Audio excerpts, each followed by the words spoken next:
Hello friends, welcome to my YouTube channel carry on. जो मैंने पिछले वीडियो में आपको दर्पण सूत्र बताया था, उस दर्पण सूत्र से रिलेटेड न्यूमेरिकल आज से हम स्टार्ट करने वाले हैं। ठीक है, तो देखो यहाँ पे मैंने आपकी बुक का जो पहला उदाहरण है वही मैंने यहाँ पे ले रखा है। उदाहरण क्या है, देखो, किसी ऑटोमोबाइल में पीछे का दृश्य देखने के लिए उपयोग होने वाले उत्तल दर्पण। ठीक है, कौन से दर्पण की बात हो रही है? उत्तल दर्पण की बात हो रही है कि वक्रता त्रिज्या 3 मीटर है। ठीक है, वक्रता त्रिज्या कितनी है उत्तल दर्पण की? 3 मीटर है। यदि एक बस इस दर्पण से 5 मीटर की दूरी पर स्थित है। ठीक है, कोई बस है जो उत्तल दर्पण से कितनी दूरी पर स्थित है? 5 मीटर की दूरी पर स्थित है। तो ये जो बस है, बस यहाँ पे क्या कर रही है? बिंब का काम कर रही है। ठीक है, तो वो जो बिंब है, बिंब है जिसे हम क्या कह रहे हैं? बस कह रहे हैं। तो उसका जो हमें प्रतिबिंब प्राप्त हो रहा है उत्तल दर्पण में, वो कहाँ पे प्राप्त हो रहा है? उसकी प्रतिबिंब की हमें स्थिति बतानी है, प्रकृति बतानी है और साइज बताना है। ठीक है, यहाँ तक आया समझ में?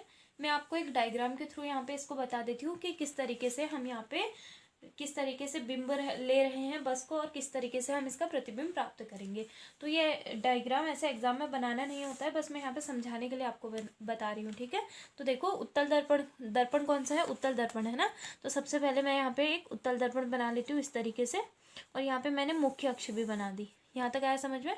अब देखो, वहाँ पे वो कह रहा है 3 मीटर की दूरी पर क्या है? एक वहाँ पे बस स्थित है। सॉरी, 3 मीटर इसकी वक्रता त्रिज्या है। तो ये जो दर्पण है, इसकी वक्रता त्रिज्या कितनी है? 3 मीटर है। ठीक है, वक्रता त्रिज्या किसे कहेंगे? जो वक्रता केंद्र है, जैसे ये जो, अगर हम इसे बनाएंगे पूरा गोला बन जाएगा ना, तो इस गोले का जो केंद्र है, जो उसी उसी की जो त्रिज्या है, ठीक है, उसी को क्या कहेंगे? वक्रता त्रिज्या कहेंगे। और इसका जो गोले का जो हम केंद्र है उसे वक्रता केंद्र कहते हैं, जिसे हम सी से डिनोट करते हैं। ठीक है, तो यहाँ से वक्रता त्रिज्या क्या हो जाएगी? जो वक्रता केंद्र है वहां से दर्पण के ध्रुव तक की दूरी। आपको पता है कि सारी दूरियां हम ध्रुव से ही नापते हैं, तो यहाँ पे भी हम ये जो वक्रता त्रिज्या है वो भी ध्रुव तक ही मापेंगे। ठीक है, तो यहाँ पे 3 मीटर इसकी दूरी है, और आपको पता होगा वक्रता त्रिज्या को हम आर से डिनोट करते हैं। ठीक है, यहाँ तक आया समझ में? अब देखो, यदि एक बस इस दर्पण से 5 मीटर की दूरी पर स्थित है। ठीक है, यहाँ पे जो बस है, माना यहाँ पे है वो बस, ठीक है, स्थित। यहाँ पे ये जो बस है, ये बस यहाँ पे किसका काम कर रही है? वस्तु का काम कर रही है, या हम इसे बिंब भी कह सकते हैं। ठीक है, वो कितनी दूरी पर स्थित है? 5 मीटर की दूरी पर स्थित है। तो आपको पता है कि जो वस्तु की दूरी है ध्रुव तक, ध्रुव से ही हम मापते हैं हम सारी दूरियां। तो जो वस्तु है, वस्तु से ध्रुव तक की दूरी, इसे हम किससे डिनोट करते हैं? यू से डिनोट करते हैं। ठीक है, जो हमारी क्या है? 5 मीटर है। यहाँ तक आया समझ में? दर्पण के ध्रुवता मापेंगे और इसे हम किससे डिनोट करते हैं? यू से डिनोट करते हैं। तो अब थोड़ा थोड़ा समझ में आ रहा होगा ना कि हमारे बिंब है। अब हमें ये जो बस है, बस का प्रतिबिंब बताना है कि कहाँ पर बनेगा, उसका साइज क्या है और उसकी प्रकृति कैसी होगी, ये हमें बताना है। ठीक है, उत्तल दर्पण में। तो ये समझ में आया? ये बनाने की जरूरत नहीं है, बस केवल समझाने के लिए बता रखा है। ठीक है, अब देखो, हमें जो भी यहाँ पे चीजें दी रहेंगी हम उसे लिख लेंगे। सबसे पहले हमें क्या दे रखा है? वक्रता त्रिज्या। वक्रता त्रिज्या को किससे डिनोट करते हैं? आर से डिनोट करते हैं। अब देखो, हमने आपको चिन्ह परिपाटी भी याद होगी ना साथ ही साथ। तो चिन्ह परिपाटी में मैंने बताया था कि जो दर्पण का ध्रुव है उससे दाईं ओर जितनी भी हम वस्तुएं लेंगे वो क्या होंगी? जितनी भी हम दूरियां लेंगे, सॉरी, जो भी हम दूरियां लेंगे दाईं ओर, वो क्या होंगी? धनात्मक होंगी।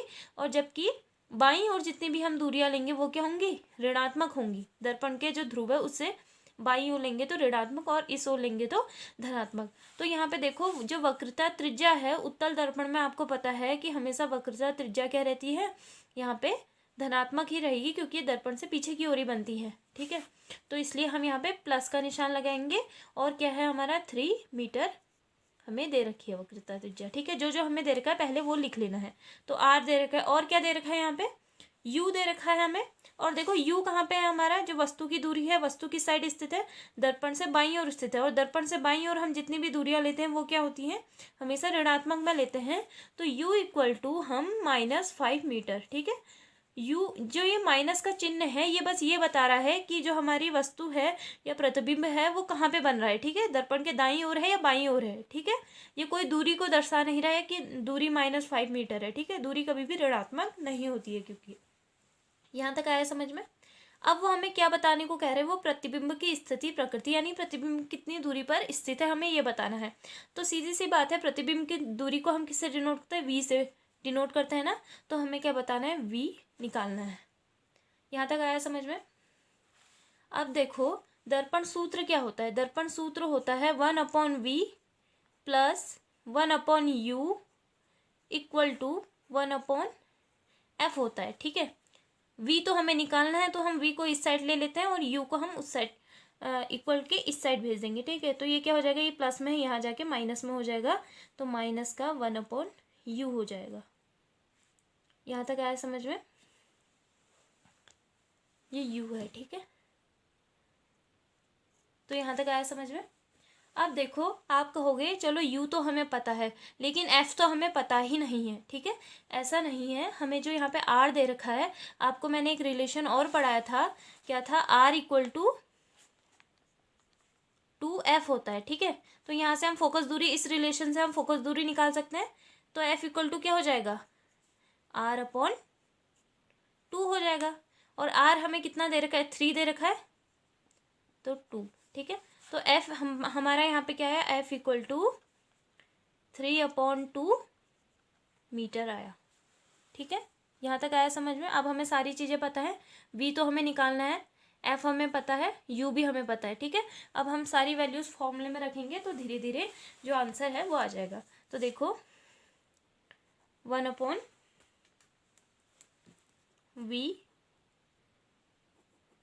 इक्वल टू फोकस क्या है हमारी, 3/2। फोकस दूरी क्या हो जाएंगी, जो दर्पण का ध्रुव है वहां से जो मुख्य फोकस है वहां तक की दूरी क्या कहलाती है, फोकस दूरी। यहाँ पे भी उत्तल दर्पण में ये कहाँ की ओर बनती है, दाईं ओर ही बनती है, तो ये भी क्या होगी, धनात्मक में लेंगे, तो प्लस का 3/2 मीटर कर देना। ठीक है, तो फोकस दूरी मैंने यहाँ पे रखी 1/f, क्या है हमारा 3/2। ठीक है, f की जगह क्या रखा मैंने, 3/2 रखा। इसके बाद देखो माइनस का निशान ऐसे ही रहेगा, 1/u, u क्या है हमारा, -5, तो यहाँ पे पूरा -5 लिखेंगे। यहाँ तक आया समझ में।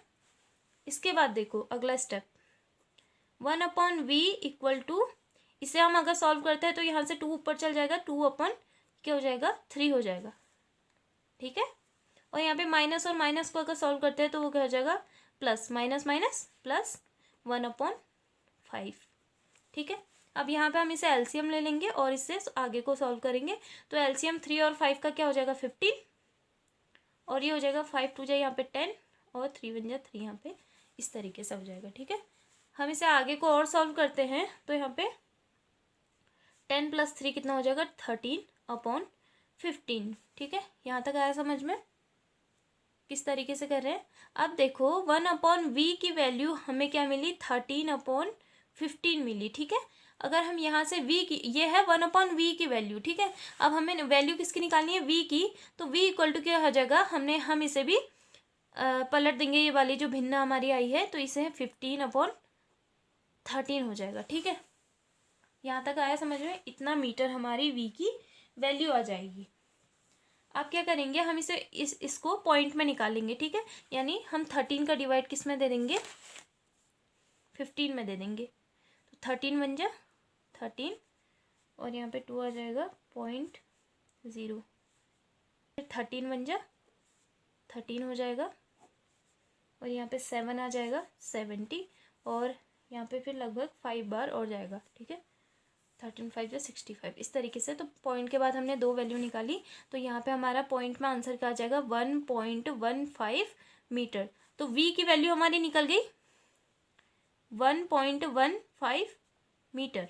ठीक है, और v क्या है यहाँ पे, धनात्मक है, तो यानी हमारा जो प्रतिबिंब है वो भी क्या बनेगा, दर्पण से कहाँ की ओर बनेगा, दाईं ओर ही बनेगा, इस साइड हमारा प्रतिबिंब बनेगा।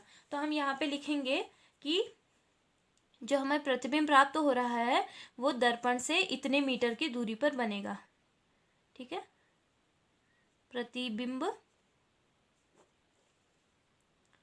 दर्पण की पीछे की ओर, ठीक है, दर्पण से पीछे की ओर, यानी इसका जो परावर्तक पृष्ठ है उससे पीछे की ओर बनेगा ना, तो दर्पण के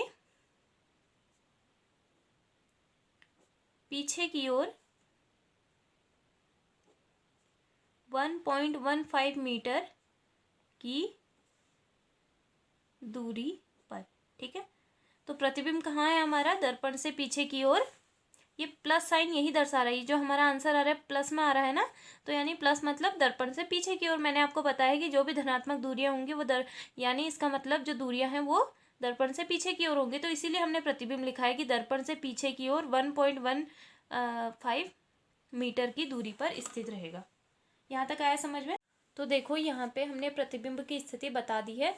प्रतिबिंब की स्थिति के बाद प्रकृति और साइज बताना बाकी है। ठीक है, तो प्रकृति बताने से पहले हम इसका साइज निकाल लेंगे, यहाँ से हम इसकी प्रकृति को भी आसानी से बता सकते हैं। ठीक है, तो सबसे पहले साइज की बात करें तो मैंने कल आपको एक फॉर्मूला बताया था आवर्धन का, जहाँ से हम क्या निकाल सकते थे कि जो हमारा प्रतिबिंब है वो वस्तु से कितना गुना बड़ा है, तो ये हम इस फॉर्मूले से निकाल सकते थे ना आवर्धन वाले, तो उसी फॉर्मूले का हम यहाँ पे यूज़ करेंगे। ठीक है, तो फॉर्मूला क्या था?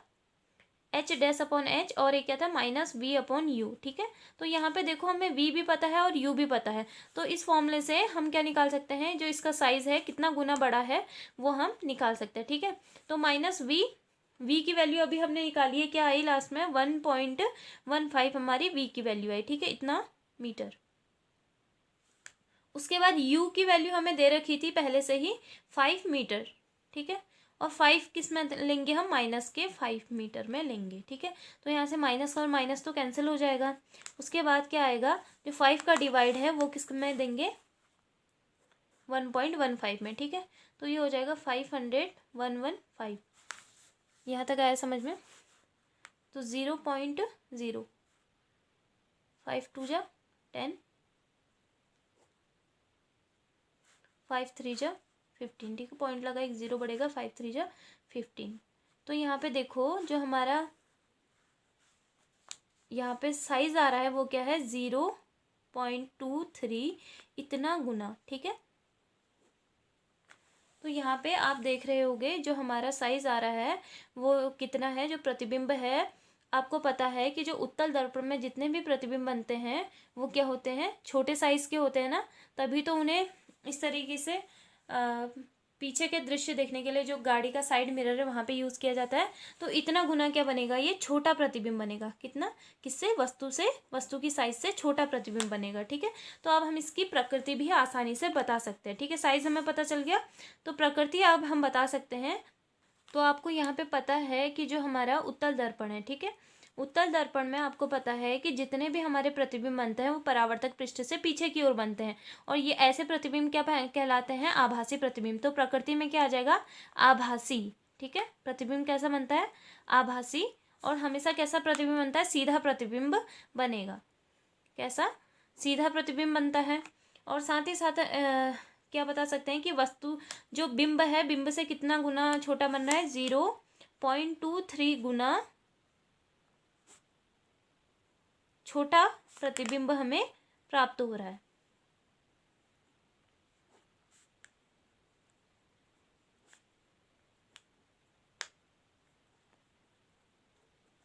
ठीक है, तो यहाँ तक आया समझ में? हम किस तरीके से जो चिन्ह परिपाठी है उसका यूज़ कर रहे हैं, किस तरीके से हम दर्पण सूत्र का यूज़ कर रहे हैं, साथ ही साथ किस तरीके से हम कैलकुलेशन कर रहे हैं। ठीक है, तो इस तरीके से अगर हम करेंगे स्टेप बाय स्टेप तो ये क्वेश्चन है इजीली हो जाएंगे।